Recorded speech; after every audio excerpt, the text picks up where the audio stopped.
What's up, everyone?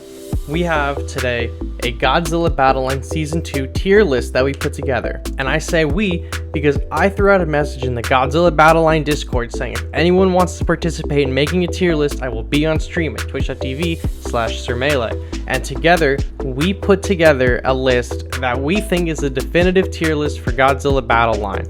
It is a complete, comprehensive guide that we discussed, and we had players ranging anywhere from the top 20 to the low thousands. So we had tons of input from all areas of the game.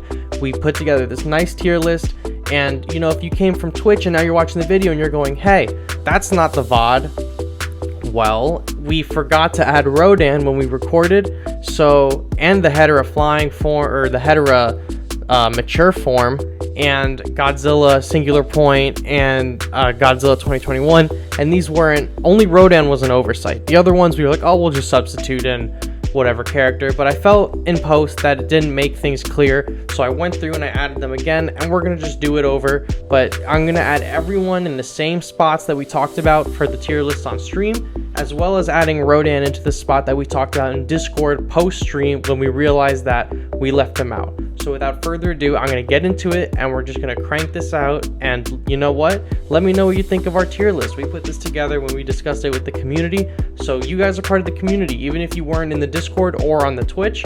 So leave a comment on what you think and if you like it. And if you like the final list, it will be pinned in the Discord for Godzilla Battleline that I will link below. So let's get into this list.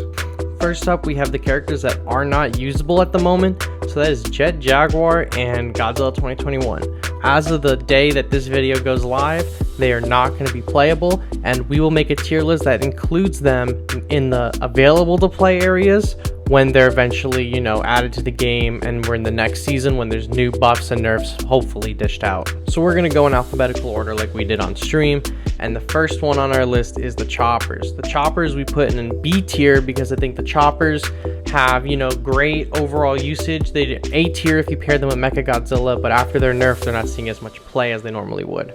Anguirus B tier would be S tier, but same thing as the Choppers. After the nerf, he's not as good as he was, so still seeing play definitely, but he doesn't have as much health or attack as he used to. He got nerfed the hardest out of everyone, and it definitely shows. All right, next up we have both of the Batras. Twitch voted for C tier for both of them. Good units all around, could be a little bit better, but they're definitely not the worst things we've seen. And following them in the C tier is actually the first one, Biollante. Biolante's first form only exists to evolve into the main form of herself, so we put her in C tier because she's not D worthy either, but she definitely falls not in a B tier, so she gets the C. And Biollante's final form, Discord and Twitch actually voted for her to get into the B tier because they liked her ability, they liked her attack, and they just overall liked how she plays, so she gets to go into the B tier. Next up, our first A tier, the Bomber. The Bomber is great. It only attacks the leader, and it just runs up and just starts destroying people. So this is great. Unanimous support. Everyone agreed that it was A tier, but not necessarily S tier. Although I'd say out of any of the A tier characters, the Bomber is probably the highest contender for S tier. Next is the Dimension Tide. Dimension Tide goes into the D tier. The Dimension Tide is not very good, doesn't do a lot of damage, and for my money, there are better characters that you could be slotting into your deck. Next is the Energy Recovery Battery, and we decided that it's a B tier. Getting more energy is always good. Obviously, that's how you summon units, so if you're able to pump out more energy, that's great. It's not an A tier because it's fairly easy to take out. Someone could snipe it with Mogera or with the missiles or something, and even though it got a buff to make it stronger against the missiles, it's still not, not the strongest, so it got a B tier. Next is Gigan at C tier. Gigan got C tier, if he was a leader, maybe a B tier, but we're doing this list based on everyone as a unit on the field, not as leaders. So Gigan got a C tier. He's not the only unit that runs straight to the boss like we discussed the Bomber does earlier, but he's just run straight into battle, and because he's not in the air like the Bomber or the Hedorah flying form, he can get hit by everything. Everything just runs right through him. He can just run through the middle of the battle and he'll die before he gets to the boss. So he does a lot of damage if you can get him there, but because he dies so easily, he got C tier. Alright, next in A tier is Godzilla Terrestris. So Godzilla Terrestris actually is, I think, one of the better characters in the game, we gave him A tier because he's just, out there kicking ass. He's shooting down planes, he's shooting down units. The only trouble is he has like a 30-second evolve time, and he's slow, and he doesn't do a whole lot of damage. He does enough, but he doesn't do a whole lot, and he doesn't have a lot of health. So you're trying to put him in water or behind buildings to get him to evolve into Godzilla Ultima, who we decided was in the S tier. Godzilla Ultima does crazy amounts of damage. He's such a sniper. You throw in Gearus in front of him, some of the Kamakura's in front of him, and he'll just sit back and he'll snipe, and you don't even have to worry about a thing.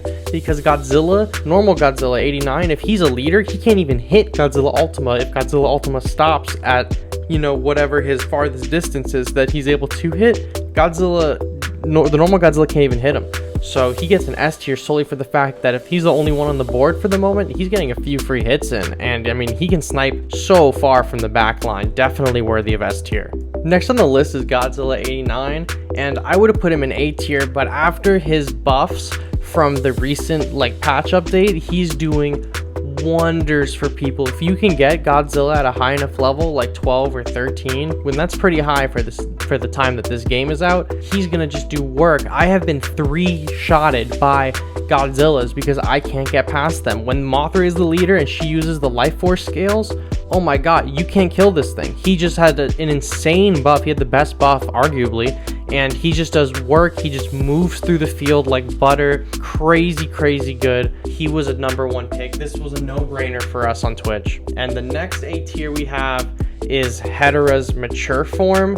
Hedera's mature form, let me tell you, he does so good. He does so much work. Once you get him to evolve, he's a 3 cost, so he's cheap. You can keep sending him out. He does an AoE splash of acid, which not only does damage when it hits, it poisons the target, so that's incredible. And when he dies, he drops a pool of acid, so anyone that walks over him dies.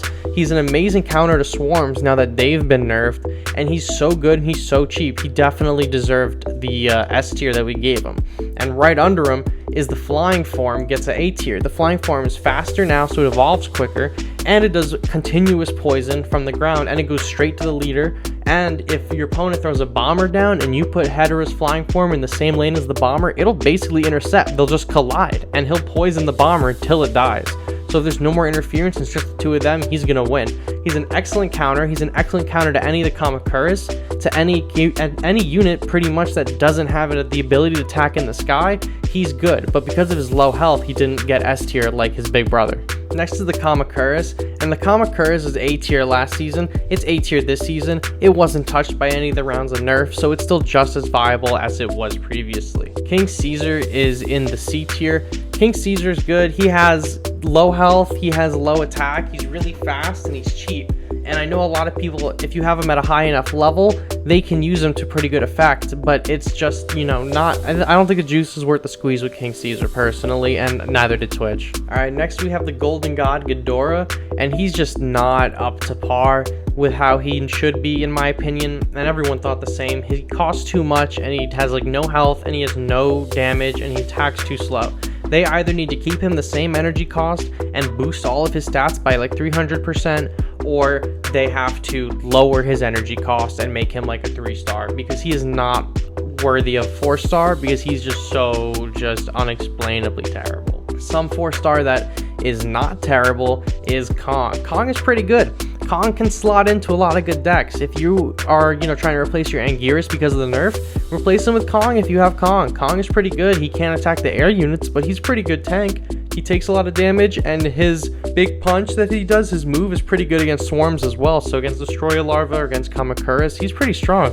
So a lot of people are using him. I've been seeing more and more as more people are getting him. If that's just, because he's a new character, who knows? But I'm definitely seeing him a lot more than I'm seeing Terrestris, especially because it's his event. But even outside of his event, he's still a pretty good unit, and we liked him enough to put him into the B tier. I wanted C, but we all decided unanimously that B tier is probably more appropriate. Next to the Destroyer Larva, they get A tier. Easily would have been S tier last season, A tier this season because of the nerf. They're still just as viable. You know, their health hasn't gone down, their damage hasn't gone down, but they became a little bit more expensive to put out. And, you know, some of the other weapons like the missiles and the train bomb have now been buffed to deal specifically with units that have multiple people or multiple units in their units. So that's just something to watch out for. The bombs and the missiles are even more effective against him, but he's still an amazing unit, great for taking down things like bombers and headers flying for him. Alright, next we have the Markalite Cannon. The Markalite Cannon got a C tier. Now, I see it gets a lot of play. It definitely does a lot of damage, but it's too slow, and it can basically only take 2 hits before it goes down. So the Markalite Cannon is not worth the energy. There are better units for the same cost. Likewise, the Maser Tank Facility isn't very good. It's a D tier, C tier if you pair it with Mecha Godzilla and you're, you know, taking advantage of his ability, of Mecha Godzilla's ability. But the 2 Maser Tanks on their own are better. And speaking of, we gave them a B tier. The Maser Tanks are one of the only 2 units in the game that have slow, Manila being the only other. And, you know, these tanks have low health and low speed, and they can't go in water, which those are all pretty negative, but they slow and they have range, so they're very, very strong. Next we have Mecha Godzilla. Mecha Godzilla got a solid A tier from us. He's really good all around. He has great range, great anti-air. His health is a little bit on the low side, but that shouldn't matter because you're throwing him in the back anyway. He's a super great unit. I use him as my leader. He's a great unit all around, and I highly recommend him. Next is Mega Gearus. Mega Gearus gets a C tier.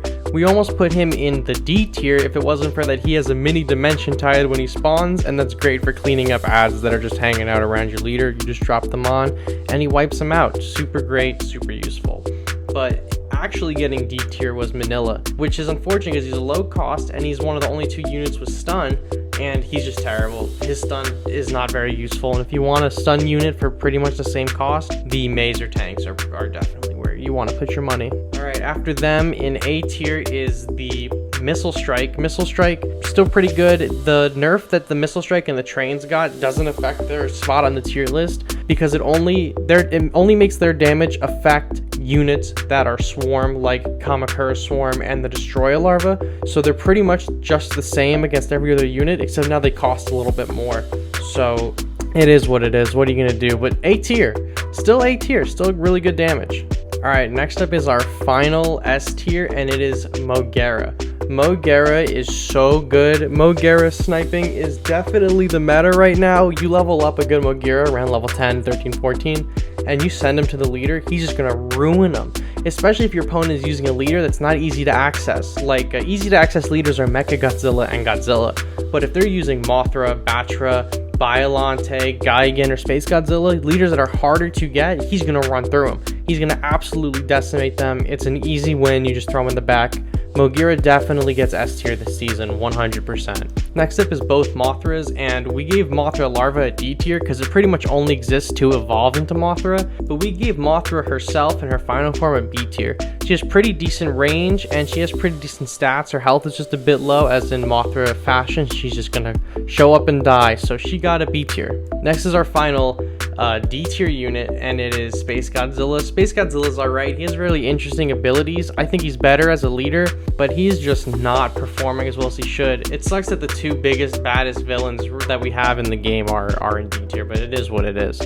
We have Kamakura Swarm at B tier. Kamakura Swarm's pretty good. Kamakura Swarm would have been A tier, but now it's a little bit more expensive, and the reason that they're in B tier and not A tier is also because they're expensive, like I just said, but they don't have any anti-air. The Destroyer Larva have anti-air. So Kamakura Swarm B tier, it got nerfed. It's alright. Next up in A tier, we have the Psychic Chorus. And the Psychic Chorus is interesting. I have not really been using it too much, but a lot of the top players are telling me that they're using it and they're seeing it. And especially paired with Mothra's life scale ability, you can do some crazy healing. You basically make a character invincible. Like, I know Mothra as a leader and the Psychic Chorus paired with a Godzilla 89 as a unit on the field basically makes him invincible. It's kind of crazy. Alright, and then the Unmanned Train Bomb is going into A tier. I think it's a little bit more expensive now to use it like the missiles, but it still does the same amount of damage, as the same nerf as the missiles, so it's in the same tier as the missiles. Just as good as it was last season, just harder to clear swarms with it, but that's not why you're using the Train Bomb. You're using the Train Bomb because you're sniping the enemy leader, or you're taking out a unit with low health, so he gets, or I'm not going to say he because it's a train, but the train gets A tier. Alright. right, and then we have the freezing Sanande or freezing care package or ice bomb or slow field, whatever you want to call it, is getting a C tier. Not a lot of play as we would think. Twitch actually wanted it in D tier, but we had some objections from Discord and from some top players that say they see it active, so we bumped it up to the C tier. And finally, not in alphabetical order, but at the end of the list is Rodan, and we gave Rodan a C tier. We were going to give it a D tier because of how low his health is, but he's great for intercepting units that can't attack in the air like Kong and Gearus and the Kamakuras, so we felt C tier was appropriate, but not so much in the B tier. And there you have it. That is the complete tier list for this season of playable units in Godzilla Battle Line. If you like this list, it's going to be pinned in the Discord that's going to be linked in the description, and that's a little loop you got to go through, but I promise you, this will be there when this video goes live. Thank you for hanging out. I know this is a super long video, and I don't mean for the videos to get really long, but there's just so many characters in the game, and there's so many good opportunities to be using them and so many good characters to build. So I just wanted to make sure that I hope that I made the reasonings why we chose each of these characters pretty clear. If you made it to this far in the video, thank you so much. Go join the Godzilla Battle Line Discord down below. Thank you for watching. I know I've said thank you a million times already, but seriously, this is like a 16-17 minute video, and I'm surprised if anyone makes it to the end. So I hope you like it. We're going to do a tier list again. If you want to watch the tier list done live, you can follow me on Twitch. The link will be below. And if you want to be able to look at this tier list whenever you want, either pause the video now because this is the end of the video with the complete tier list, or join the Discord where you can have the pinned image and just save it to your computer. Alright, thank you for hanging out. I super appreciate it. Bye-bye.